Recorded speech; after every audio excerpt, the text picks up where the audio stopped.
Hello. Excuse my voice. But it is day 8, the end of a date. The end of day 8 words, the end of day 8. I did weigh in this morning, but I am not feeling the best. And so this is coming at you very late. I'm actually about to head to the gym right now. It's after 8 p.m.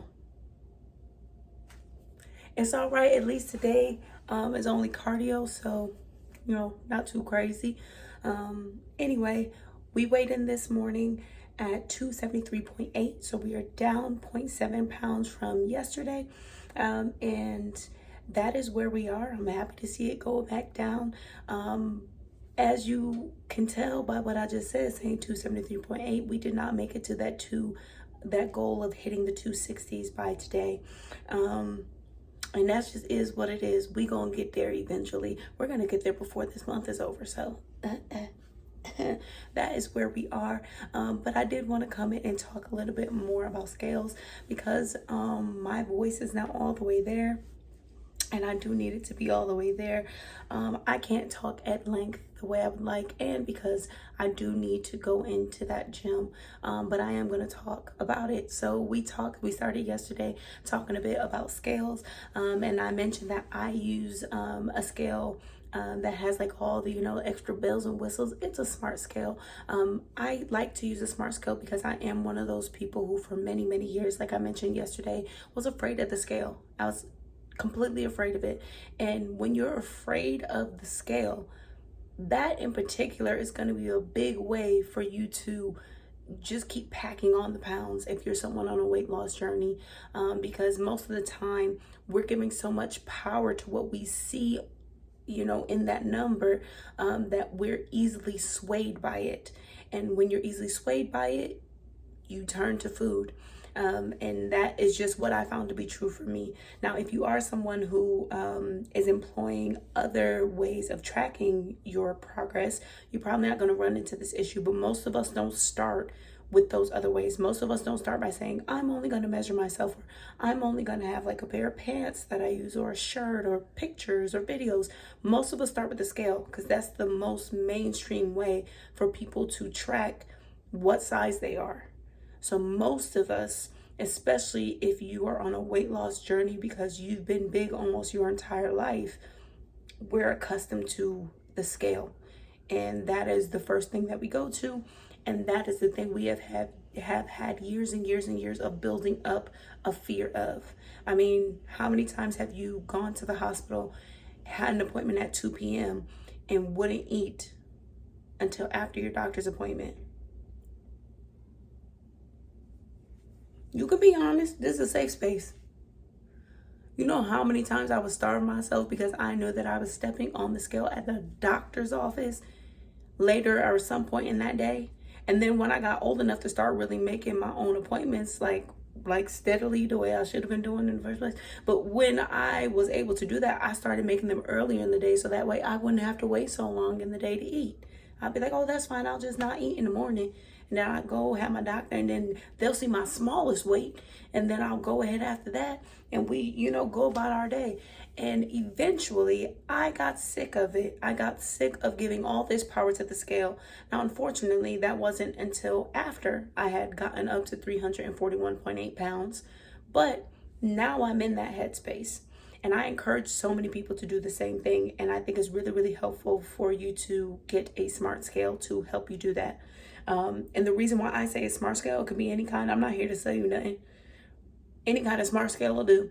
But I say a smart scale because you have the opportunity to look at the different factors that make up the number you're looking at. You're not just looking at a 250 and saying, well, I'm 250 pounds and that's it. I don't know what 250 pounds means for you, but if it's not a good thing, you seeing 250 pounds is not going to make you feel good. Now, you seeing 250 pounds and realizing that, a quarter of that is going to, I'm not going to start breaking down numbers because that's going to sound crazy. But when you start to break it down to see, oh, I'm not just 250 pounds of, look at this flub. Oh my gosh, I'm big as a house. You're starting to see, oh, this how much of that, is muscle. This is how much, how much of this is actually fat. what kinds of fat this is. This is, water. This is protein. This is, what are some of the other factors I usually see on mine? Non-fat. I mean, not non-fat. The portion of your body that is everything else that isn't fat. So like there's a way, I can't think of fat-free body weight. Lord have mercy. Yes. So this, how much of this number is actually fat-free body weight. So, and that fat-free body weight is not only the parts of your body that don't have fat. It's literally every single part of your body that is not including your fat. So that's talking about your muscle. That's talking about, the water weight. That's talking about your organs. That's talking about so many different things. And it gives you a chance to see how much of you and what parts of you are making up that grand number. And for me, that really is so helpful. Like, especially like in these last couple of days, you all have been with me here steadily, 5 days in a row. The scale kept going down, down, down, down, down. After leg day, the scale went up. And I said, I need to look at these numbers because I was just expecting to keep on going down. I'm like, okay, cool, this is cute. This is exactly what I want. Down. And then it didn't go down, it went up. And I looked at the numbers and saw that I went up in muscle. And I know that muscle is heavier than fat. I also know that when you're in that gym, you building up that muscle, you doing all that stuff, the next day, your body goes up in water weight as well. So I had the opportunity to look at the number on the scale, see it go up, and not go into fight or flight mode. Not be fearful of a higher number on the scale. And the scale is what helped me to do that. And you don't have to go to a gym and get one of those DECA scans, a fancy place to get that done, to get a full body scan and pay all this money. Child, please. Go get you the cheapest smart scale you can find and be more informed about your weight, what that number really encompasses. And I also utilize other forms of measuring myself, such as like actually measuring, taking my measurements. I like to do some clothing as well. So I like to do a lot of pictures and videos and the same thing, and then go ahead and track it that way as well. Those are some other tools that I really appreciate. But the scale is a tool that I really do like. So I use it. And I wanted to talk about that with you all, and really share the importance of making sure that we hold the power, as far as, what we're feeling emotionally, right? You don't have to put yourself in a state that is going to make this journey harder. You don't have to do that. There are ways to make this much easier. I'm sorry, my eyes keep shifting because I'm not used to doing this like this. So I'm going to try to make sure I'm looking directly at y'all. Even for most of this video, I don't think I was. I was looking like at myself directly here. Anyway, I just want to impress that upon all of you, to really take back the emotional power that we have given the scale over the years. And remember that this has been years and years and years and built up. It doesn't happen overnight. Just because I first bought a smart scale and was looking at it, I was like, I can look at the numbers, doesn't mean I didn't feel some type of way about stepping on the scale. I did. It took some time.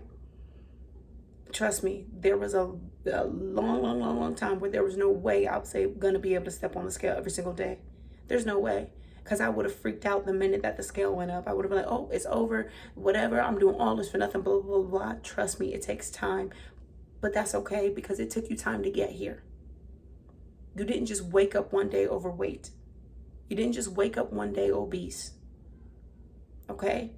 So know that the time, just like them people saying, trust me, I get it. They was annoying me too when I heard it. The time is going to pass anyway. So what you going to do? You going to let the time pass and be another 20, 30, 40, 50 pounds heavier? Or the time going to pass and you going to go down 5. That moves into 10, that moves into 15, that moves into 20. You know what I mean? Or maybe you don't see the pounds going down, but you see the body changing. You see the composition of the body. You see more muscle. You see more curvature. You feel stronger. You have options here. And that's all that I wanted to share in this video today. And talking about the scale in particular as a way for us to measure where we are.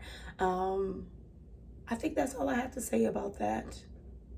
I stayed here much longer than I anticipated, but it's okay because this is a topic that I really want to talk about. And I'm going to go get this workout in. So I will catch y'all on the side that's flip. And I appreciate y'all for, tuning in. Thank you for coming along on the journey. Remember, if you have any questions, comments, concerns, please feel free to write it in the comments below. I'd love to hear from you. And if you have anything you'd like to share that's appropriate, I would love to hear that as well, okay? I'll see you tomorrow.